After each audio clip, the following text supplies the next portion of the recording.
সেই সব মানুষরা যারা কবিতা ভালোবাসেন বলে আমার আজকের এই কথাগুলো শুনছেন, তাদের সকলকে আমার সশ্রদ্ধ নমস্কার। সেই সঙ্গে এটাও জানিয়ে রাখি যে আমি নিয়মিত সময়ের ব্যবধানে এবার আপনাদের সামনে মাঝে মাঝেই আসব আমার এই কবিতা ভালো লাগা নিয়ে দু চারটে কথা বলতে। আর এই অবকাশ আমাকে করে দিয়েছেন, এই আহ্বান আমাকে জানিয়েছেন ইনস্ক্রিপ্ট কর্তৃপক্ষ। তাদের আমি আমার গভীর কৃতজ্ঞতা নিবেদন করি, কারণ এখন আমার লিখতে গেলে হাতটা একটু কাঁপে, কিন্তু বলতে আমি পারি, মানে বলাটা সম্ভব হয়। তাই আমি কবিতা নিয়ে দু চারটে কথা আপনাদের বলবো। এমন নয় যে কথাগুলো আপনারা জানেন না, আপনারা জানেন। আপনাদের সঙ্গে আপনাদের জানাটা একটু ভাগ করে নেব এই পর্যন্ত। তা আমি আজকে প্রথমে আজকে একজন কবির সম্পর্কে বলবো। এর কথা যে ইনি যে খুব পরিচিত কবি তা নয়, মানে সবাই যে এর কথা জানেন তেমন নয়। ইনি থাকেন ওই সীমান্ত শহরের কাছে চাঁপাবেড়িয়া নামক এক গ্রামে, এবং সেখান থেকে 1.5 কিলোমিটার সাইকেল চালিয়ে তাকে একটি ছেলেদের হাই স্কুলে পড়াতে যেতে হয়। তো তিনি একটি বই লিখেছেন, সে বইটির নাম চক ডাস্টারের জীবন। অর্থাৎ তিনি একটি ছেলেদের স্কুলের শিক্ষক, সেইটা নিয়েই তিনি বইটি লিখেছেন। এই যে সেই বইটির প্রচ্ছদ আপনাদের দেখালাম, খুবই সাধারণ সুতরাং নামক এক প্রকাশনা থেকে বেরিয়েছে, কোনো বড় প্রকাশনা থেকে নয়। এই কবির নাম জিৎ পাল। তা আমি এর কয়েকটি কবিতা আপনাদের পড়ে শোনাচ্ছি, তারপর আবার দু একটি কথাও আমি বলবো। কবিতাগুলো শুনলেই আমার মনে হয় আপনারা যোগাযোগ করতে পারবেন কবির সঙ্গে। এর নাম জিৎ পাল। প্রথমে যে কবিতাটি পড়ছি সেটা বলি। প্রধান ফটক দিয়ে ভেতরে প্রবেশ করি, কিছুটা গম্ভীর থাকতে হয়। গুড মর্নিং স্যার বলে কত ছেলে সরে যায়, সকলকে উত্তর দেওয়া হয় না আমার। অথচ কি অমায়িক, কোনো কিছু মনেই করে না, বলতে পারাতেই যেন ছাত্রদের আনন্দ অসীম। উত্তর প্রত্যাশাহীন আমিও এমন একমুখী ভালোবাসা শিখি। এই মাস্টারমশাই শিক্ষক, তিনি স্কুলের প্রধান গেট দিয়ে ঢুকছেন। এইভাবে কবিতার বইটি শুরু হচ্ছে।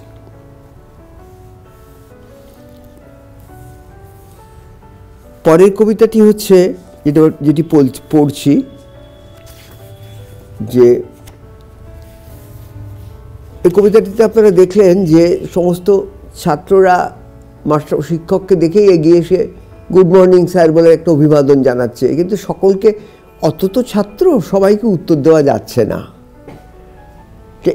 যেহেতু ইনি কবি, এখানে বোঝা যায় কোথায় যে এর কবিতাটির মাহাত্ম্য কোথায়, যে সকলকে তিনি উত্তর দিতে পারলেন না, কিন্তু তার জন্য তার মনে একটা দুঃখবোধ রইল।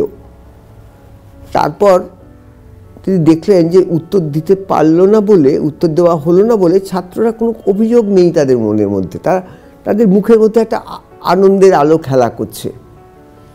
তখন তিনি নিজেকে নিজে বলছেন যে আমিও এইভাবে উত্তর প্রত্যাশাহীন একটা এক ধরনের একমুখী ভালোবাসা যেন শিখতে পারি।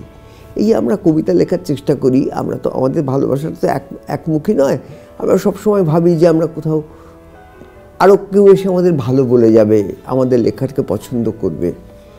কিন্তু যদি এমন হতো যে আমরা এটা ভাবতাম যে কেউ আমাদের লেখা পড়লেন, ভালো বললেন না বললেন, কিন্তু লেখার একটা আলাদা আনন্দ আছে, লেখার মধ্যে ডুবে যাওয়ার মধ্যে একটা আলাদা একটা কি বলবো, একটা আবিষ্কার আছে। সেইটুকুর মধ্যে ডুবে থাকতে পারাটা, সেই যে একমুখী ভালোবাসা, সেইটা এই কবি শিখে নিলেন কোথা থেকে? তার ছাত্রদের ব্যবহার থেকে। ছাত্ররা তার থেকে কত ছোট, কিন্তু শিখে নিলেন। এইটা থেকে আমিও একটা জিনিস শিখলাম, সেটা কি, যে তাহলে আমি যে কবিতা লিখি, তাহলে আমিও এর কাছ থেকে, ইনি আমার থেকে অনেক পরবর্তী প্রজন্মের কবি, ইনি আমার থেকে অন্তত 3 প্রজন্ম পরের কবি তো বটেই, তা এই নবীন কবি, কিন্তু এর কাছ থেকে আমিও একটু শিখলাম। ইনি যেমন ওর ছাত্রদের কাছ থেকে শিখেছেন। এরপর একটি অন্য কবিতা বলি।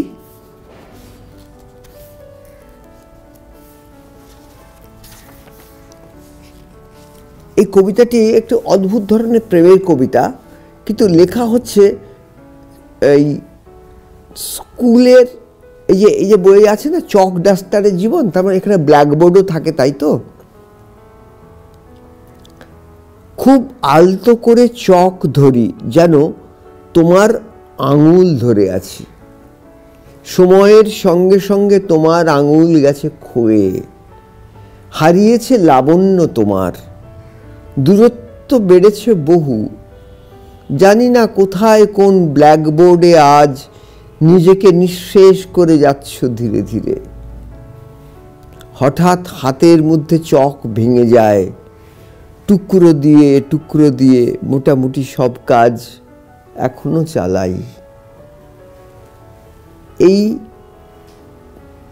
আঙুল দিয়ে যে চক ধরা হয়েছে, এটার মধ্যে দিয়ে এই কবি বলছেন যে তিনি যেন যাকে ভালোবাসতেন একদিন, তার আঙুলটা ধরছেন এখনো, সে এখন কাছে নেই, সে যে কোথায় আছেন জানি না, কোথায় কোন ব্ল্যাকবোর্ডে আজ নিজেকে নিঃশেষ করে যাচ্ছ ধীরে ধীরে। অর্থাৎ তিনি অন্য কোনো সংসারে আছেন, অথবা অন্য কোনো জায়গায় আছেন, এর সঙ্গে এই কবির সঙ্গে তার আর কোনো যোগাযোগ নেই, কিন্তু তিনি যখন চকটা ধরছেন, মনে হচ্ছে যেন তার আঙুলটা ধরছেন। এবং যেহেতু চক ব্যবহার করতে করতে ক্ষয়ে যায়, তেমন এই যে সম্পর্ক, সেটাও তো আস্তে আস্তে ক্ষয়ে গেছে। সেইভাবে আঙুলের মধ্যে চক ভেঙে যায় হঠাৎ, চক দিয়ে ডাস্টার ইয়েতে চক দিয়ে ব্ল্যাকবোর্ডে লিখতে লিখতে চক ভেঙে যায়। সেই ভেঙে যাওয়াটা যেন ওই সম্পর্কের ভেঙে যাওয়াটা, এই দুটোকে তিনি যুক্ত করলেন, কিন্তু তিনি পুরোটা ছাড়তে পারেননি অন্তর থেকে। তাই টুকরো দিয়ে মোটামুটি সব কাজ এখনো চালাই। ওই যে একটা সময় ভালোবাসা ভেঙে গিয়েছিল, তবু তো সে এসেছিল কখনো, তার যে টুকরো পড়ে আছে, স্মৃতির টুকরো, সেটা দিয়ে তিনি তার কাজ চলে যাচ্ছেন। এটাকে উনি ব্যবহার করলেন এই চক ডাস্টারের জীবন নামক বইতে। চক এবং ব্ল্যাকবোর্ড এর মধ্যে এলো। এরপর আরেকটি কবিতা বলছি। মাথার উপর তীব্র রোদ্দুরের ঝাঁঝ, সকলে দাঁড়ায় এসে সুশৃঙ্খলভাবে, শুরু হবে জাতীয় সঙ্গীত। গম গম করে ওঠে স্কুলের চত্বর, হঠাৎই একটি ছেলে টলে পড়ে যায়, সহপাঠীরাই তাকে ধরে। ছুটে গিয়ে চোখে মুখে জল দিই, হসপিটালে ছুটে যাই ছেলেটিকে নিয়ে। জাতীয় সঙ্গীত চলতে থাকে। জাতীয় সঙ্গীত চলাকালে ওভাবে যাওয়াটা নাকি সমীচীন নয় বলেছে অনেকে। হায়, ছাপোষা শিক্ষক আমি, সন্তান অসুস্থ হলে দেশ কাল পাত্র মিত্র সব কিছু তুচ্ছ হয়ে যায়। আমরা সবাই জানি যে যখন বিদ্যালয়ে পঠন পাঠন শুরু হয়, ক্লাস শুরু হয়, তার আগে প্রেয়ার হয়। ওই যে ছাত্ররা সবাই দাঁড়িয়ে বা ছাত্রীরা সবাই দাঁড়িয়ে প্রেয়ারে, এখানে প্রেয়ারে জাতীয় সঙ্গীত হয়। যে স্কুলে উনি এই শিক্ষক জিৎ পাল শিক্ষকতা করেন, সেখানে জাতীয় সঙ্গীত হয়। সেখানে একটি ছেলে গরমে অজ্ঞান হয়ে পড়ে গেছে, তাকে নিয়ে হাসপাতালে ছুটেছেন তিনি। এবং তারপরে অনেকে তাকে বলেছে যে জাতীয় সঙ্গীত হচ্ছে এইভাবে তার মাঝখানে এইভাবে ছুটে যাওয়াটা ঠিক নয়, ঠিক কাজ নয়। সেই দোষ এই শিক্ষক অস্বীকার করছেন না, উনি বলছেন হ্যাঁ এটা ঠিকই, এভাবে এটা যে সমীচীন নয়, এর পক্ষে উনি কোনো কথা বলছেন না যে আমি এটা কেন করলাম। উনি শুধু বলছেন যে সন্তান অসুস্থ হলে দেশ, কাল, পাত্র, মিত্র সব কিছু তুচ্ছ হয়ে যায়। মানে ওই যে ছাত্ররা, ওরা যে তার সন্তান, এর মধ্যে দিয়ে বলা হয়ে গেল। এরপর আমি একটা অন্য কবিতায় যাই। ঘন্টা পড়বার পর ক্লাস থেকে চলে আসতে হয়, আর এক শিক্ষক এসে দাঁড়িয়ে থাকেন, তার ক্লাস হবে এরপর। হয়তোবা তখনও কিছু কাজ বাকি থাকে, বাকি কাজ ফেলে রেখে দ্রুততার সাথে চলে যেতে হয়। প্রতিটি যাওয়ার সঙ্গে এমনই অতৃপ্তি মাখা থাকে, তবু চলে যেতে হয় তোমাকে আমাকে। এই যে পড়ানোর যখন একটা ফ্লো রয়েছে, স্রোত রয়েছে, তখন হয়তো আরও কিছু বলতে চাইছেন সে শিক্ষক সেই ক্লাসে, কিন্তু ক্লাসের যে নির্দিষ্ট সময় তা শেষ হয়ে যায়। যেমন আজকে আমি যে আপনাদের সামনে কথা বলছি, এই যে ক্যামেরায় এটা গ্রহণ করা হচ্ছে, এর একটা নির্দিষ্ট সময় আছে, এই সময়টা একটা সময় শেষ হয়ে যাবে। কিন্তু তাতেই কি আমার বলা বাকি থাকবে? আমার বলা শেষ হয়ে যাবে, সম্পূর্ণ হবে? না, তা হবে না। অনেক সময় কিছু বলা বাকি থেকে যায়, কিন্তু অন্য শিক্ষক এসে দাঁড়িয়ে আছেন যে, তাই দ্রুততার সঙ্গে চলে যেতে হয়। এইটাকে তিনি জীবন মৃত্যুর সঙ্গে যুক্ত করলেন এই কবি জিতপাল। প্রতিটি যাওয়ার সঙ্গে এমনই অতৃপ্তি মাখা থাকে, তবু চলে যেতে হয় তোমাকে আমাকে। এই যে চলে যেতে হওয়া, এটা যেমন জীবন থেকে চলে যাওয়া, মৃত্যুর কথাও বোঝায়, তেমনি সম্পর্কের কথাও বোঝায়। কোনো সুন্দর জায়গায় আমরা হয়তো গান শুনছি, কিন্তু আমাদের হয়তো ট্রেন ধরে বাড়ি ফিরতে হবে রাত্রিবেলা, যেটা আমারও হয়েছে জীবনে অনেকবার, যে আমি ফিরতে হবে আমাকে আমার বাসস্থানে। ফলে সেই গান আমি ওখানে ফেলে রেখে চলে এসেছি। তো সেই রকম দুটি ছেলে মেয়ে একসঙ্গে বসে কথা বলছে, কিন্তু তাদের বাড়ি ফিরতে হবে, তাই সেই তাদের কথা অসমাপ্ত থেকে গেল, ফিরে যেতে হলো। এভাবে জীবনের কাজও একসময় অসমাপ্ত থেকে যায়, কিন্তু মৃত্যু এসে আমাদের ডাকে, তাই তবু চলে যেতে হয় তোমাকে আমাকে। এখানে তুমি বলতে কোনো নারী নয়, তুমি বলতে আমরা সবাই, আবার নারীরাও আছেন এর মধ্যে, একেবারে নেই তা নয়। এবার একটি কবিতা বলি। এখানেও চক আছে, এই যে বইতে আছে না, বইয়ের নাম আছে না, চক ডাস্টারের দিনগুলি, যে চক ডাস্টারের জীবন। ইনি শিক্ষকতা করেন। প্রতিটি ক্লাসের শেষে টুকরো টুকরো চকগুলি রেখেছে নির্দিষ্ট স্থানে, আরও টুকরোর ভেতর। কালকেই সমস্ত টুকরো সরে গিয়ে ফের জায়গা নেবে নতুন সুদৃশ্য চকগুলি। টুকরোগুলি স্কুল ছুট ছাত্রদের মতো, কোথায় যে যায় কেউ খবরই রাখে না। মানে ওই কাজ করতে করতে বোর্ডে লিখতে লিখতে চক ভেঙে যায়, তো ওই টুকরোগুলো স্টাফ রুমে এসে জমা করে এক জায়গায় রাখা হয়। ইনি খুব যত্ন করে রাখেন, ইনি যে ওর কাজটা খুব যত্ন করে ভালোবেসে করেন। স্কুলের শিক্ষকতা, কিন্তু সেটাও তিনি কত যত্ন করে করেন এই কবি, এটা বোঝা যাচ্ছে তার কবিতাগুলো পড়ে। সেই জায়গায় ভাঙা চকগুলো রেখে দেন। পরের দিন যখন স্কুলে আসেন, দেখেন যে ক্লাসে যাওয়ার জন্য ভাঙা চকগুলো সরিয়ে নতুন সুদৃশ্য চক সেখানে এনে রাখা হয়েছে। এমনি প্রতি বছর কিছু ছাত্র স্কুল ছুট হয়ে যায়, তাদের পড়াশুনো থেমে যায় নানা কারণে, কেউ অভাবের কারণে, কেউ অসুস্থতার কারণে, কারুর বা হঠাৎ হয়তো বাবার মৃত্যু হয়েছে তাই। আবার অনেক ছাত্ররা ওই যাকে আন্ডারওয়ার্ল্ড বলে সেই আন্ডারওয়ার্ল্ডের সঙ্গে মিশে যায়। মানে তারা স্কুল থেকে তারা তাদের লেখাপড়ার জীবন শেষ হয়ে যায় স্কুলে পড়তে পড়তেই। কিন্তু এই শেষ দুটি লাইন আশ্চর্য, টুকরোগুলি স্কুল ছুট ছাত্রদের মতো কোথায় যে যায় কেউ খবরই রাখে না। এবার ওই যে ভাঙা ভাঙা চকগুলো রেখে দিয়েছিলেন, সেই চকগুলো পরের দিন তো আর নেই, তার জায়গায় নতুন চক আনা হয়েছে। উনি তার সঙ্গে ছাত্রদের মেলাচ্ছেন, স্কুল ছুট ছাত্রদের। আমার খুব ভালো লেগেছে এই কবিতাগুলো, আপনাদের সেই জন্যে। আবার চক নিয়ে আরেকটা কবিতা।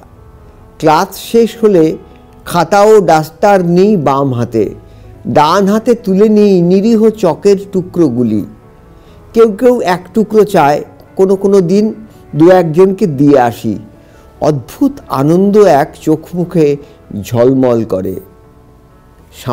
সামান্য নিয়ে আনন্দে থাকার মন্ত্র শিখি। ওই যখন বেরিয়ে আসছেন তখন কোনো ছাত্র হয়তো বলে, স্যার চকটা আমায় দেবেন স্যার। তখন চকটা একজন দুজনকে উনি ভাঙা চকের টুকরোগুলো দিয়ে এলেন। তাতেই নিয়ে তাদের মুখে একটা অদ্ভুত আনন্দ ঝলমল করতে লাগলো। এবার কবির কথা কি? কবি জীবনের কাছে অনেক বেশি কিছু চান না। এই কবি, অনেকে আছেন যে জীবনের কাছে, অনেক মানুষই আছে জীবনের কাছে অনেক সাফল্য আশা করেন, দাবি করেন, তার জন্য তারা অনেক সময় ক্রুদ্ধও হয়ে পড়েন। কিন্তু ইনি বলছেন সামান্য নিয়ে আনন্দে থাকার মন্ত্র শিখি। মানে ওই যে সামান্য চকের টুকরো, ওইটাতে যেমন ছাত্ররা আনন্দিত হলো, আমি যেন ওই রকম সামান্য জিনিস নিয়ে আনন্দে থাকতে পারি। এইটা হলো এই কবি জিতপালের জীবনের মন্ত্র, সেটা তিনি কবিতায় লিখছেন। ইনি শিখছেন কোথায়? ইনি শিক্ষক, ছাত্রদের শেখানোর কাজ তার। কিন্তু আমরা দুটো কবিতার মধ্যে ইতিমধ্যেই দেখলাম তিনি কিন্তু এই ছাত্রদের কাছ থেকেও শিখছেন। অর্থাৎ আমার থেকে কেউ বয়সে ছোট বলে আমি তার কাছে কিছু শিখতে পারবো না তা নয়। এবার আমি একটু অন্য কবিতার দিকে যাই। প্রাক্তন শিক্ষক গত হলে পঠন পাঠন আর হয় না সেদিন। একটি মিনিট শুধু নীরবতা পালনের পর যে যার নিজের মতো বাড়ি ফিরে যায়। এতগুলো বছরের শিক্ষকতা শেষে 1 মিনিটের জন্য নীরবতা আমিও তো অর্জন করেছি। বিশাল মহাকালের থেকে সামান্য মিনিট শুধু অর্জন আমার। দেখুন, আমরা যারা সবাই স্কুলে পড়েছি সবাই জানি যে আমাদের কোনো শিক্ষক, তিনি যদি প্রাক্তন শিক্ষকও হন, তিনি এই যে লিখছেন গত হলে, তিনি কিন্তু মৃত্যু হলে লিখলেন না, লিখলেন গত হলে। অর্থাৎ এর মধ্যে একটা সম্মান রইল। পঠন পাঠন আর হয় না সেদিনকে স্কুল ছুটি হয়ে যায়, যে অমুক শিক্ষকের প্রয়াণ হয়েছে, তাই জন্যে আমরা আজকের লেখা বন্ধ। 1 মিনিট নীরবতা পালনের পর সেদিনকে ছুটি হয়ে যায়। কত বড় দর্শনের জায়গায় চলে গেলেন এই সামান্য জিনিসটুকু নিয়ে এই জিতপাল, এই সম্পূর্ণ অপরিচিত একজন কবি। শুধু কবিতা নিজেরা যারা লেখেন তাদের মধ্যে 2-4 জনের নাম হয়তো জানেন। ইনি বললেন যে সারা জীবন ধরে আমিও তো শিক্ষকতা করছি, আমিও একদিন চলে যাব পৃথিবী ছেড়ে, তখন আমার জন্য কি অর্জন থাকবে? আমিও তো 1 মিনিট অর্জন করেছি। এই বিরাট মহাকালের কাছে সামান্য মিনিট শুধু অর্জন আমার। সারা জীবন ধরে আমি কাজ করে যা অর্জন করছি মহাকালের কাছ থেকে, ওই একটা মিনিট, ওই 1 মিনিটের জন্য সবাই আমার জন্য নীরবতা পালন করবে, ওই আমার প্রাপ্তি। এই কবিতার মধ্যে না অদ্ভুত গভীর অধ্যাত্মবোধ আছে। তার মানে প্রত্যক্ষভাবে ঈশ্বরকে কিছু বলা হচ্ছে না, কিন্তু অধ্যাত্মবোধ মানে বেশি না চাওয়া, যা পাচ্ছি তাই নিয়ে জীবনকে ভরে রাখা এবং ছোটদের কাছ থেকে শেখা। এইটা আমার কাছে খুব উল্লেখযোগ্য বলে মনে হয়েছে। আরেকটি কবিতা, শরীর অসুস্থ হলে বাড়িতেই থাকি, অথচ আমার মন হেঁটে চলে যায় ধীর পায়ে। সুমনটা হোম টাস্ক করে এনেছে তো? সমরেশ ও অঙ্কুর আজও মারামারি করছে না তো? রবি কি 5ম পিরিয়ড শেষে পালিয়েছে স্কুল? এইসব ভাবতে ভাবতে দুপুর গড়িয়ে কখন বিকেল হয়ে যায়। শরীর অসুস্থ হলে বাড়িতেই থাকি, অথচ কেন যে মন চলে যায় স্কুলে বারবার।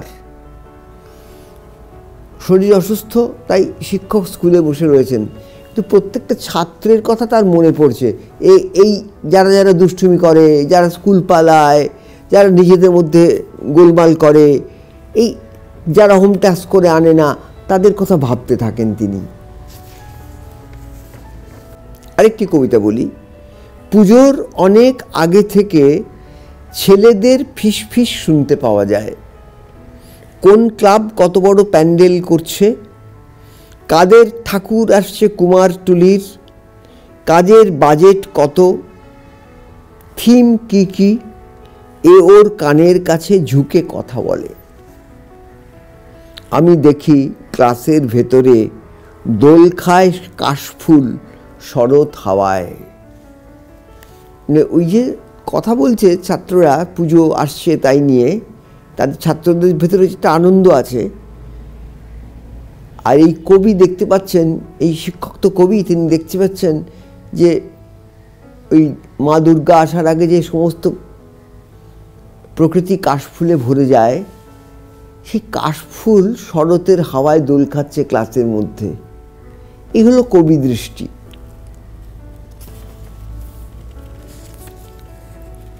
আরেকটি কবিতা, এই কবিতাগুলো যে আমি পড়ছি কোনটার নাম বলছি না, আপনাদের হয়তো অবাক লাগতে পারে। তার কারণ হচ্ছে এই যে চক ডাস্টারের জীবন নামক এই যে বইটি, এই বইটিতে কবি কোনো নাম ব্যবহার করেননি কোনো কবিতার, তিনি সংখ্যা দ্বারা কবিতাগুলিকে চিহ্নিত করেছেন। এই যে কবিতাগুলো আমি পড়তে পড়তে এলাম, প্রত্যেকটার মাথার উপর একটি সংখ্যা আছে, আমি বাহুল্যবোধে সংখ্যাগুলো উচ্চারণ করিনি। পুজোর কয়েকদিন আগে ছেলেদের জিজ্ঞাসা করেছি কার কটি জামা হলো, কটা প্যান্ট, জুতো কি হয়েছে কেনা। ছেলেরা উৎসাহ ভরে দিয়েছে উত্তর।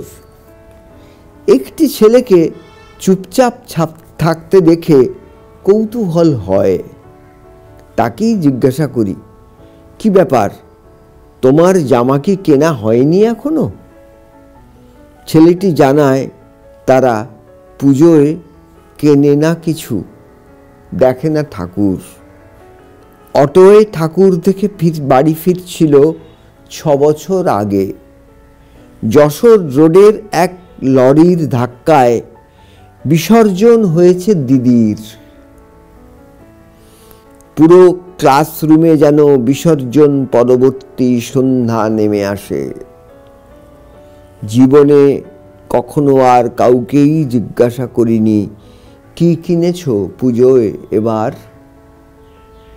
দেখুন এই কবিতাটির মধ্যে কবিত্ব শক্তির কত, এই কবির মনটিকে তো আপনারা বুঝতে পারছেন। আমি দু একটা ছোট্ট জিনিস বলি। এই সবাই বলছে যে কে কার জামা হয়েছে, কার জুতো হয়েছে, এইসব সবাই বলছে। একজন কিছু বলছে না দেখে যখন জিজ্ঞেস করা হলো, তখন জানা গেল অটোয় ঠাকুর দেখে ফেরবার সময় যশোর রোডে লরির ধাক্কায় বিসর্জন হয়েছে দিদির।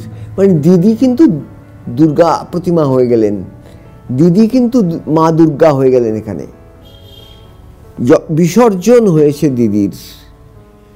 এবার আমাদের মনে পড়তে পারে অপু, তার দিদির নামও ছিল কিন্তু দুর্গা। সেই অনুষঙ্গকেও এখানে টেনে আনলেন। ওরহান পামুক, বিখ্যাত ঔপন্যাসিক, যিনি আপনারা সবাই জানেন, পৃথিবী বিখ্যাত, নোবেল প্রাইজ পেয়েছেন। তার একটা উপন্যাসে একটা চরিত্র আছে যে যার একটা পা কাটা। এই চরিত্রটা সম্বন্ধে ওরহান পামুক বিশেষ কিছু বলেননি, কিন্তু আমাদের এটা মনে পড়ে যায় ওই পামুকের, যে ওরহান পামুকের পূর্বসূরি সার্ভান্তেস, তার একটি বিখ্যাত উপন্যাসে এই এক পা কাটা একটি চরিত্র ছিল। এখানে উনি গোপনে সেইটি ওরহান পামুক প্রবেশ করিয়ে দিয়েছেন তার উপন্যাসের মধ্যে। তেমনি যশোর রোডের এক লরির ধাক্কায় বিসর্জন হয়েছে দিদির, মানে দিদি দুর্গা হয়ে গেলেন। এই বিভূতিভূষণের পথের পাঁচালীতে আমরা দেখেছি যে যে দিদির মৃত্যু হয়েছিল তার নাম ছিল দুর্গা। এইটাকে উনি কোথাও বাইরে উঁচু করে তুলে ধরলেন না, কিন্তু সূক্ষ্মভাবে সেই স্পর্শটি দিয়ে দিলেন আমাদের মনে। তার পরের লাইনটা হচ্ছে, পুরো ক্লাসরুমে যেন বিসর্জন পরবর্তী সন্ধ্যা নেমে আসে। জীবনে কখনো আর কাউকেই জিজ্ঞাসা করিনি কি কিনেছো পুজোয় এবার। আরেকটি কবিতা পড়ি। ছেলেটিকে দিদিমণি কান ধরে উঠবোস করিয়েছে বলে নালিশ জানাতে অভিভাবক এসেছে স্থানীয় নেতা তার দলবল। প্রধান শিক্ষক খুব বিনীত মার্জিতভাবে ক্ষমা চেয়ে নেবার পরেও তাদের সঙ্গত দাবি দিদিমণিকেই এসে ক্ষমা চাইতে হবে। অসহায় প্রধান শিক্ষক। দিদিমণি মাথা নিচু করে চান ক্ষমা, কুকথা শোনেন চুপচাপ, স্টাফ রুমে এসে মাথা নিচু করে বসেই থাকেন, একটু পরেই উঠে চলে যান বাড়ি। অসহায় তাঁকে দেখে মনে হয় সরস্বতী চলে যাচ্ছে স্কুলের প্রাঙ্গণ থেকে দূরে, বহু দূরে। আমরা এটা জানি যে গ্রামের স্কুলের বা এসব জায়গায় এখন আর ছাত্রদের কোনো শাস্তি দেওয়া যায় না। তাহলেই অভিভাবকরা শুধু যে আসেন তা নয়, স্থানীয় যে নেতারা তারাও তাদের লোকজন নিয়ে চলে আসেন। এই দিদিমণিকে ক্ষমা চাইতে হলো এবং দিদিমণি ক্ষমা চাইলেন, তারপর মাথা নিচু করে বাড়ি চলে যাচ্ছেন। কবির কবিত্ব শক্তি এইখানে তার প্রমাণ, যে তিনি বলছেন যেন সরস্বতী চলে যাচ্ছে স্কুলের প্রাঙ্গণ থেকে দূরে, বহু দূরে। যে ছেলেটিকে যে শাস্তি দেওয়া হয়েছিল তার কারণ কি? যে সে কোনো এই দিদিমণির যে অপমানটা হলো, সেই অপমানটার তো কোনো বিচার হলো না, ছাত্রের অপমানের বিচার হলো। ছাত্রকে শাস্তি দেওয়া হয়েছে, তার বিচার হলো। দিদিমণির অপমানের বিচার হলো না। এই জন্য স্বয়ং সরস্বতীর অপমান। তিনটাই স্কুলের প্রাঙ্গণ ছেড়ে অনেক দূরে চলে যাচ্ছেন। এখানে এই কবির শক্তি। এবারে আমি একটা অন্য কবিতা বলবো, অন্য বই থেকে। এই বইয়ের নাম হচ্ছে চক ডাস্টারের জীবন। ওর একটা অন্য বই থেকে একটা কথা বলবো, যেখানে উনি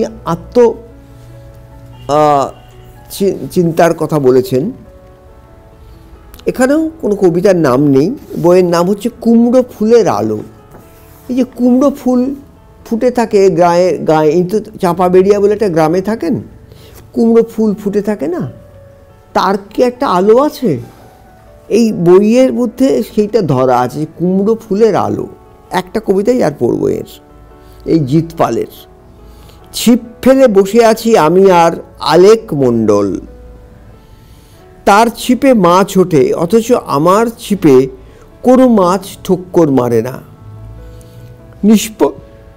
নিষ্পন্দ ফাতনার দিকে চেয়ে থাকি, যদি বা দৈবাত নড়ে ওঠে। তখন আলেক কাকা স্নেহের ভঙ্গিতে বলে, বহর বাড়াও, যে স্তরে আমার টোপ মাছেরা সেখানে খুব সহজে আসে না। বহর বাড়িয়ে যাই, বহর বাড়িয়ে যাই, আরও আরও গভীরের দিকে। না পেলাম মাছ, আর না পেলাম গভীরের তল। নিঃসঙ্গ জীবন ধরে এতকাল বসে থাকা, সমস্ত বিফল, তবে পুরোটা বিফল। এই যে মাছ ধরাটা, এখানে কিন্তু আর মাছ ধরা রইল না।